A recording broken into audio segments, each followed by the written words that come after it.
ಮನಸ್ಸು ಮನುಷ್ಯನನ್ನು ಹಾಳು ಮಾಡುತ್ತೆ, ಮನುಷ್ಯನನ್ನು ಕೆಟ್ಟವನನ್ನು ಮಾಡುತ್ತೆ ಅಂತಂದು ಹೇಳ್ತಾರೆ. ನಮಗೆ ಒಂದು ವಿಷಯ ಗೊತ್ತಿರಬೇಕು, ಮನಸ್ಸು ಮನುಷ್ಯನನ್ನು ಉಪಯೋಗಿಸೋದಿಲ್ಲ, ಮನುಷ್ಯನೇ ಮನಸ್ಸನ್ನು ಉಪಯೋಗಿಸ್ತಾನೆ. ಮನಸ್ಸನ್ನು ಹೇಗೆ ಉಪಯೋಗಿಸ್ಬೇಕು ಅನ್ನೋದು ನಮ್ಮ ಕೈಯಲ್ಲಿರುತ್ತೆ.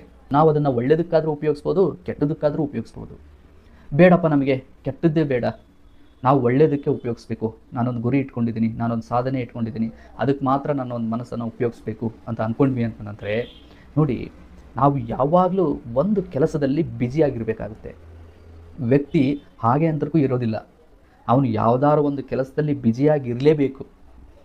ನಾವು ಹೇಳ್ತೀವಿ ಕೆಲವೊಬ್ರು ಕೆಲಸನೇ ಮಾಡೋದಿಲ್ಲ, ಸೋಂಬೇರಿಯಾಗಿರ್ತಾರೆ ಅಂತ ಹೇಳಿ. ಅವರು ಭೌತಿಕವಾಗಿ ಕೆಲಸ ಮಾಡದೇ ಇರ್ಬೋದು, ಬಟ್ ಅವರು ತಲೆಯಲ್ಲಿ ಏನೆಲ್ಲ ಯೋಚನೆಗಳನ್ನು ಮಾಡ್ತಾ ಇರ್ತಾರೆ. ಆ ಯೋಚನೆ ಮಾಡೋದು ಒಂಥರ ಕೆಲಸನೇ. ಹಾಗಾಗಿ ವ್ಯಕ್ತಿ ಯಾವಾಗಲೂ ಏನಾದ್ರು ಮಾಡ್ತಾ ಇರಬೇಕು. ನಾವು ಯಾವಾಗ ಒಂದು ಕೆಲಸವನ್ನು ಆಯ್ಕೆ ಮಾಡಿಕೊಂಡು ಅದರಲ್ಲಿ ಬ್ಯುಸಿಯಾಗಿರ್ತೀವೋ ಆಗ ನಮ್ಮ ಗಮನ ಕೆಟ್ಟದ್ರ ಕಡೆಗೆ ಹೋಗೋದಿಲ್ಲ, ನಾವು ನಮ್ಮ ಮನಸ್ಸನ್ನು ಕೆಟ್ಟದ್ರ ಕಡೆಗೆ ಹರಿಸೋದಿಲ್ಲ. ಯಾವಾಗಲೂ ನಮ್ಮ ಒಂದು ಕೆಲಸದಲ್ಲಿ ಬ್ಯುಸಿಯಾಗಿರ್ತೀವಿ.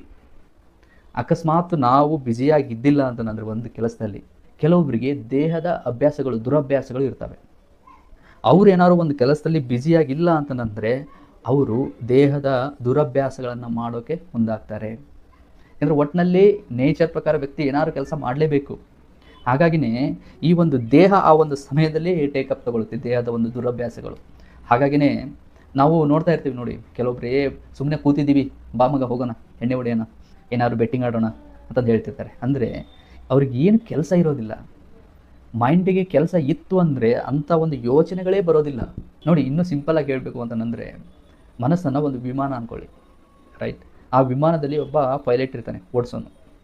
ಅವನಿದ್ದಾಗ ಮಾತ್ರ ಅದು ಸರಿಯಾದ ಒಂದು ದಿಕ್ಕಿನಲ್ಲಿ ಹೋಗ್ತಾ ಇರುತ್ತೆ, ಸರಿಯಾದ ಒಂದು ಸ್ಥಳಕ್ಕೆ.